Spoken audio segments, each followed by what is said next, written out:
जरा सोचो, एक बाप अपनी बेटी को मरने से बचाने के लिए टाइम लूप में फंस जाए। वो एक ही दिन को बार बार जीकर अपनी बेटी को बचाने की कोशिश करता है। और चलिए सुनते हैं हमारी आज की कहानी। कहानी की शुरुआत होती है एक प्लेन से, जिसमें किम नाम का एक डॉक्टर कोरिया वापस जा रहा था। फिर एक एयर होस्टेस ने उसका ऑटोग्राफ मांगा क्योंकि वो काफी मशहूर था। किम के साथ ही योंग सुन ने उसकी तस्वीर भी खींची। बाद में किम ने देखा कि उसकी बेटी यून जुंग ने उसके किसी भी मैसेज का जवाब नहीं दिया था। उस वक्त यून जुंग अपने दोस्त के साथ थी। उसे यकीन ही नहीं हो रहा था कि उसके पिता इतने मशहूर हैं। वो कभी यून जुंग से मिलने नहीं आते थे और इस बात पर उसके दोस्त उसका मजाक उड़ाया करते। इस बात से वो अक्सर काफी दुखी हो जाती। उधर किम ने वीआईपी गेट से जाने से मना कर दिया, इसलिए योंग सुन काफी चिढ़ गया। तभी रास्ते में उन्हें एक औरत दिखी जिसके बच्चे के गले में टॉफी अटक गई थी। किम ने बिना समय गवाए तुरंत उस बच्चे की मदद की और फिर तस्वीर खिंचवाए बिना ही निकल गया। उसने अपनी बेटी को फोन किया लेकिन कोई जवाब नहीं आया। फिर गेट से बाहर निकलते ही उसने देखा कि योंग सुन ने उसे बिना बताए एक प्रेस कॉन्फ्रेंस बुला रखी थी। खैर, उसने रिपोर्टर्स को यूएन के साथ चल रहे काम के बारे में बताया और यही खबर जब टीवी पर आई तो यून जुंग और उसके दोस्तों को यकीन हो गया कि उसके पिता सच में मशहूर हैं। किम ने कहा कि यून जुंग 3 साल पहले काफी बीमार पड़ गई थी और वहीं से उसे लोगों की मदद करने की प्रेरणा मिली। यून जुंग भी यह सुनकर काफी खुश थी, लेकिन तभी योंग सुन ने कह दिया कि यून जुंग आजकल काफी जिद्दी हो गई है। इससे वो अपने दोस्तों के सामने फिर से शर्मिंदा हो गई। आखिरकार उसने किम से कहा कि किम को उसके बर्थडे के लिए घर आना ही होगा। किम ने किसी तरह उसे तोहफों का लालच देकर मना लिया। फिर वो तुरंत गाड़ी में अपनी बेटी से मिलने निकल पड़ा, लेकिन टोल पर लड़की ने छुट्टे पैसे गिरा दिए और वो थोड़ा लेट हो गया। जैसे ही वो यूनजूंग के पास पहुंचने वाला था, उसने देखा कि रास्ते में भयंकर एक्सीडेंट हो गया था। वो मदद करने वहां गया और उसने टैक्सी ड्राइवर को बाहर निकाला, लेकिन पीछे बैठी औरत की तो मौत हो चुकी थी। जब डॉक्टर्स पहुंचे तो उसने अपनी बेटी को फोन करके कहा कि वो थोड़ा देर से आएगा, लेकिन सामने से एक आदमी ने बताया कि उसकी बेटी का एक्सीडेंट हो गया है।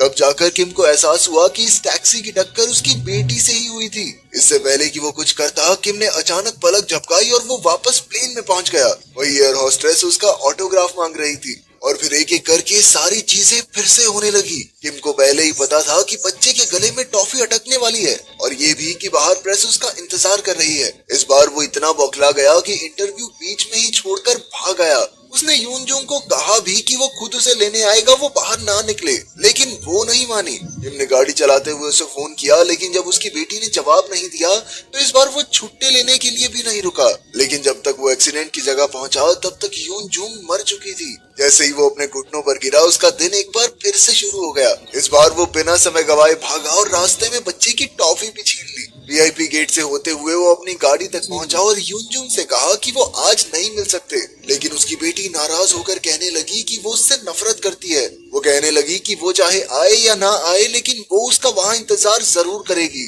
किम ने काफी तेज गाड़ी भगाई और बिना टोल दिए ही भाग निकला, लेकिन इस बार वो गलत रास्ते में फंस गया और जब तक वो पहुंचा तब तक एक्सीडेंट हो चुका था। एक बार फिर दिन शुरू हुआ और इस बार किम ने पागलों की तरह गाड़ी भगाई, लेकिन एक जगह उसकी टक्कर हो गई और उसे पैदल जाना पड़ा, जिस वजह से वो एक बार फिर से लेट हो गया। उसकी बेटी तो कुछ सुनती नहीं थी, इसलिए उसने ड्राइवर का नंबर ले लिया और जब फिर से दिन शुरू हुआ तो उसने ड्राइवर को एक्सीडेंट के बारे में बताया, लेकिन उस आदमी ने कोई जवाब नहीं दिया। इस बार किम जबरदस्त स्पीड में कच्चे रास्ते से होते हुए एक्सीडेंट से कुछ मिनटों पहले ही पहुंच गया, लेकिन उसी वक्त उसकी आंखों के सामने ही उसकी बेटी का एक्सीडेंट हो गया। किम रो ही रहा था कि एक आदमी आकर अचानक उस पर चिल्लाने लगा। ये मिंचुल था जो डॉक्टर्स के साथ घायलों को ले जाने आया था। असल में जो औरत गाड़ी में मरी थी वो मिंचुल की पत्नी थी। किम की ही तरह उसका दिन भी बार बार फिर से शुरू हो रहा था। उसने अपनी पत्नी को फोन करके सावधान करने की कोशिश की, लेकिन जब कोई जवाब नहीं मिला तो वो पहले ही उसके दोस्तों से पूछताछ करके उसे ढूंढने लगा, लेकिन कोई नहीं जानता था कि वो है कहाँ। इस दौरान वो किम को भी देख रहा था, इसलिए उसने उसके साथ मिलकर इस मुसीबत को टालने का फैसला किया। इसके बाद जब उनका दिन फिर से शुरू हुआ तो वो दोनों एक दूसरे से मिले। उनके लिए एक्सीडेंट को रोकना नामुमकिन था, इसलिए उन्होंने कोशिश की कि यूनजोंग वहां तक पहुंचे ही ना। फिर जब दिन शुरू हुआ तो किम ने प्रेस कॉन्फ्रेंस में यूनजोंग से कहा कि वो मिलने की जगह को बदल रहा है।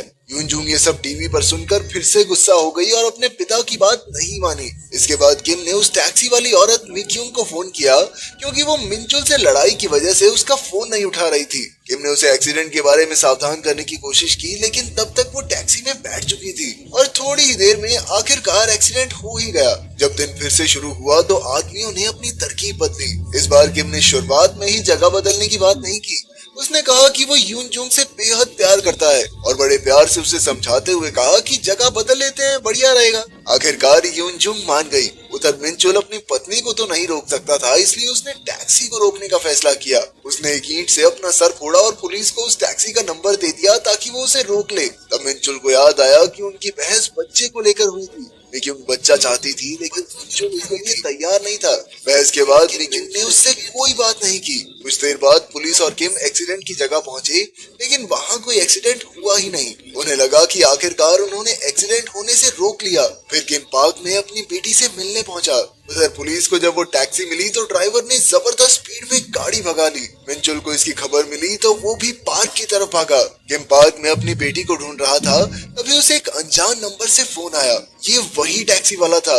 उसने कहा कि उसने प्रेस कॉन्फ्रेंस में जगह बदलने के बारे में सुन लिया था। अब वो यूनजूंग को सड़क की जगह पार्क में मारेगा, जैसे उसे 3 साल पहले ही मर जाना चाहिए था। ये सुनते ही किम बौखला कर अपनी बेटी को ढूंढने लगा और जैसे ही टैक्सी आई वो यूनजूंग के सामने कूद गया और तभी दिन की शुरुआत फिर से हो गई। इस बार मिंचुल ने उसे फोन करके बताया कि वो टैक्सी ड्राइवर जानबूझकर यूनजूंग और मिक्यूंग को मार रहा है और उसके लिए भी ठीक वैसे ही दिन फिर से शुरू होता है जैसे उनके लिए, और इसी वजह से वो उसे रोक नहीं पा रहे। किम को एहसास हुआ कि 3 साल पहले यूनजूंग को दिल की बीमारी थी। उन्हें किसी और का दिल मिल भी गया था, लेकिन फिर उन्हें पता चला कि उस बच्चे के माँ बाप ने दिल दान करने से साफ मना कर दिया है। वहीं मिंचुल एम्बुलेंस चला रहा था जब एक गाड़ी से उसकी टक्कर होते होते बची, लेकिन गाड़ी सड़क से उतरकर पलट गई। मिंचुल घायलों को उसी हॉस्पिटल में ले आया जहां यूनजूंग दिल मिलने का इंतजार कर रही थी। अब मिंचुल ने पता लगाया कि उस गाड़ी में कैंगसिक नाम का एक आदमी था। कैंगसिक हर सुबह उठकर किम की खबर देखता और फिर अपना बदला लेने निकल पड़ता।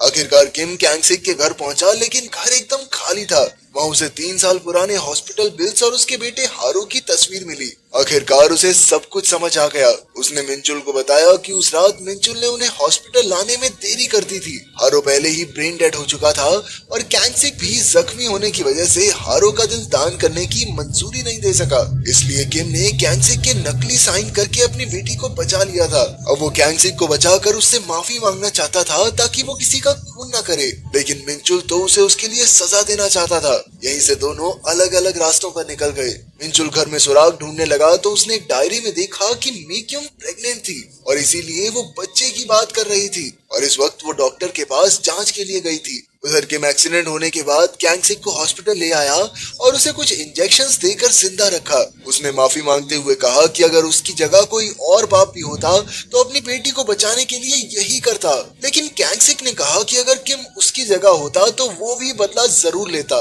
वो अपने बेटे का बदला लेने के लिए यूनजूंग को मारे बिना हार नहीं मानेगा। तभी वो अपनी आखिरी सांसें गिनने लगा और मिंचुल ने किम को बताया कि उसकी पत्नी मिल गई है। इस बार दिन पहले से ज्यादा लंबा चल रहा था, इसलिए किम को एहसास हुआ कि जैसे ही कैंगसिक की मौत होती है उसी के साथ दिन रीसेट होता है। जब दोबारा दिन शुरू हुआ तो मिंचुल ने कैंगसिक को पहले ही मार डालने का फैसला किया। किम ये जानता था, इसलिए उसने कैंगसिक को सावधान करने की कोशिश की, लेकिन तब तक मिंचुल ने टैक्सी में कैंगसिक पर वार कर दिया था। उसने कहा भी कि उसकी पत्नी प्रेग्नेंट है, लेकिन कैंगसिक को कोई फर्क नहीं पड़ा। कैंगसिक ने कहा कि उस रात मिंचुल पहले तो भाग गया था और फिर बाद में उन्हें बचाने आया था। अगर वो भागता नहीं तो आज शायद उसका बेटा हारू जिंदा होता। आखिरकार मिंचुल को गाड़ी से धक्का देकर वो यूनजूंग को मारने निकल पड़ा। हालांकि किम ऐन वक्त पर पहुंचकर अपनी गाड़ी बीच में ले आया और यूनजूंग को बचा लिया। फिर वो कैंगसिक को बाहर निकालने लगा।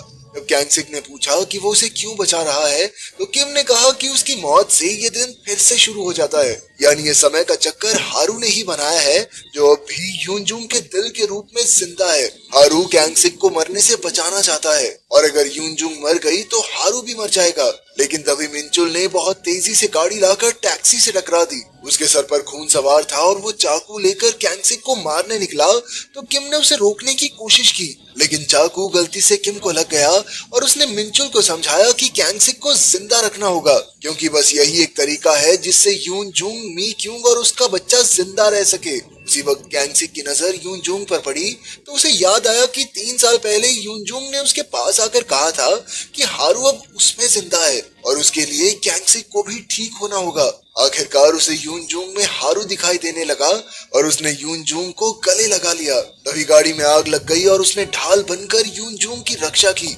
इसी तरह उसकी मौत से दिन फिर से शुरू हो गया। ये उनका आखिरी मौका था, क्योंकि अब उन तीनों को सही गलत का एहसास हो गया था। मिंचुल डॉक्टर के ऑफिस के बाहर मिक्यूंग से मिला और उससे दिल से माफी मांगकर बच्चे को अपनाने के लिए तैयार हो गया। उसने अपने होने वाले बच्चे का नाम हारू रखने का फैसला किया। वहीं कैंगसिक यून जूंग से मिला और उसे हारू की तस्वीर दिखाई। यून जूंग ने भी पूछा कि उसे सबसे ज्यादा क्या पसंद था। इस पर कैंगसिक ने कहा चॉकलेट। यून जूंग हंसने लगी, क्योंकि पहले उसे चॉकलेट बिल्कुल पसंद नहीं थी, लेकिन सर्जरी के बाद उसका सिर्फ चॉकलेट खाने का ही दिल करता है। उधर जब एयरपोर्ट पर प्रेस कॉन्फ्रेंस हुई तो किम ने सारी दुनिया के सामने 3 साल पहले किया अपना गुनाह कबूल कर लिया।